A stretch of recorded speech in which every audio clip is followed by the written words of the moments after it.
Այնքան հանգիստ թաղամասա ոչ մի աղմուկ չկա, առավել ևս մեքենաների ձայներ, ավանում ենք Դուրյան թաղամասում, հողի ընդհանուր մակերեսը 1000 քառակուսյա, շինության մակերեսը 341, ուշադրություն դարձրեք արտաքին տեսքին, շատ գեղեցիկ է, բակն էլ կանաչապատ բարելավված, եկեք գնանք ներսը նայենք։ Առաջին հարկում կա շատ մեծ հյուրասենյակ, ասեմ ավելին, որ տունը հսկվում է տեսախցիկներով, վաճառվում է գույքի տեխնիկայի հետ միասին, շատ լուսավոր առանձնատուն է, խոհանոցի հետ միասին է, տեսեք, խոհանոց մեկը կահույք, տեխնիկա, ամեն ինչ կա, շատ հարմարավետ,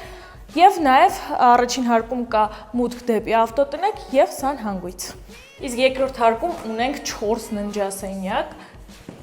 սա առաջինն է, հարմար չափսերի կահավորված, երկրորդ ննջասենյակը, որը համարվում է հիմնական, որովհետև ունի իր առանձին սանհանգույցը, երրորդ ննջասենյակը էլի կահավորված, բաց պատշգամբով, որը ունի տեսան դեպի բակ, սա էլ չորրորդ ննջասենյակն է, որը մասամբ է կահավորված ու էլի ունի բաց պատշգամբ, երկրորդ հարկի ընդհանուր սանհանգույցն է, սա էլ ելքը դեպի տիրասա։ Շատ ընդարձակ է, հարմար չափսերի, տեսարանն էլ դեպի բակ, դե ինչ, կարող եք մեկնաբանություններում գրել, թե ինչքան կվճարեիք այս առանձնատան համար։